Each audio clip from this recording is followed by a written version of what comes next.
Hello everyone, this is Jason from Primetime Aquatics. If you've got a 10-gallon aquarium, you're going to want to see this.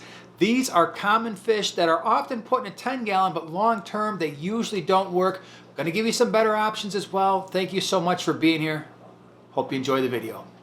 All right, so the first fish on my list is the gourami. Most gouramis get either way too big and or too aggressive for a 10-gallon aquarium. So if you are thinking about a gourami, like we see the pearl gouramis here, they're just going to be too big. The dwarf gourami, smaller, but often is too aggressive, even though they show this really great color. Now, that doesn't mean all gouramis are bad for a 10-gallon aquarium. We just have to be a little bit more thoughtful about the ones we pick. So, for instance, a couple of really good examples might be the honey gourami. This is a smaller gourami, less aggressive. In a 10-gallon, I might only put one in a 10. The other option is the sparkling gourami. You can put a few sparkling gouramis in a 10-gallon. They're going to stay much smaller, be much less aggressive, and they're going to be far more enjoyable in that smaller 10-gallon tank. This next one might be a little bit shocking for some, but it is the Cory cat. Most Cory cats, believe it or not, are going to get too large for your 10-gallon aquarium. And the reason for that is not only are they fairly big fish at around 2 to 2.5 inches when full grown, they're taller, they're wider bodied, but you also want to keep them in groups. And so sometimes you're looking at the panda Cory here. Sometimes these Cory cats, they just get too big for that 10-gallon aquarium. If you've got a half a dozen of them or so swimming around the bottom of the tank, that might not look great in a 10-gallon aquarium. But once again, there are better options. One is the pygmy Cory. This is a much smaller Cory cat that will look fine in a 10-gallon aquarium. You can keep 4 to 6 easily in that 10-gallon. They're only going to max out at about an inch or so, and so it's a really good option. By the way, if you want more information on the fish that we are featuring in this video, check out the description below. There'll be plenty of species profiles down there for you, so you can learn a lot more about the fish and their behaviors. Also, if you want more 10-gallon stocking options ideas, check out the video in the upper right-hand corner. I will put it in the description as well.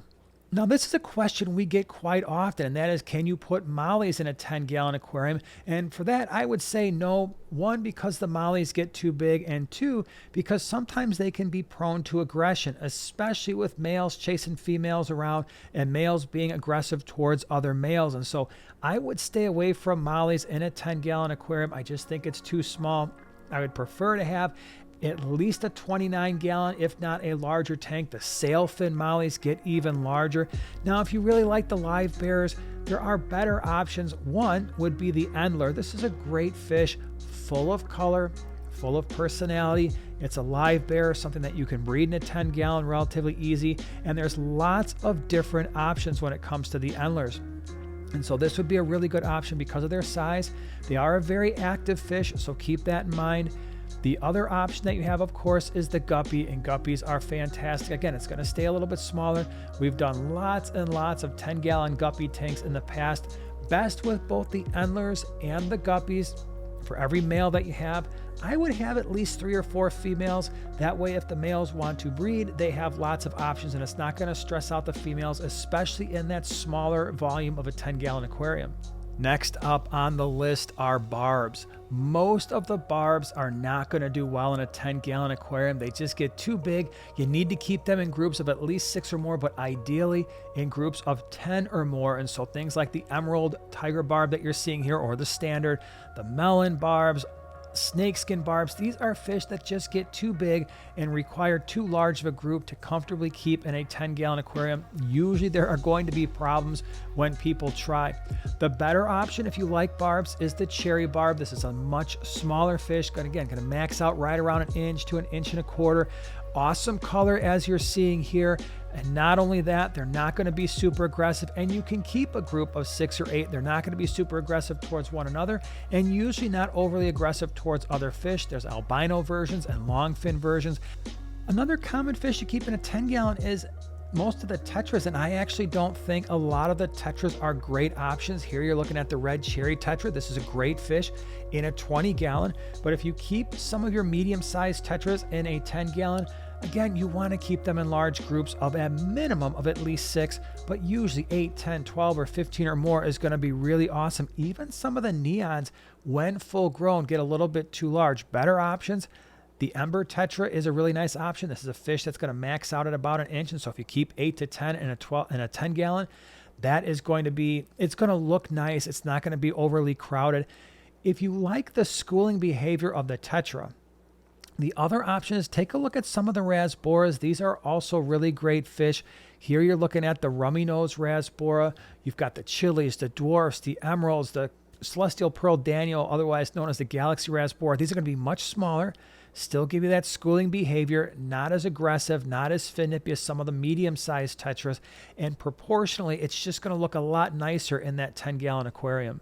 Next one to consider are plecos. Most plecos are going to get too large for a 10-gallon. This clown pleco might work okay, but most others just get too big, create too much of a mess, and it just doesn't work. Even the smaller bristlenose. Better option if you're looking for that algae-eating organism, mystery snails. Mystery snails can be a great option for that 10-gallon aquarium.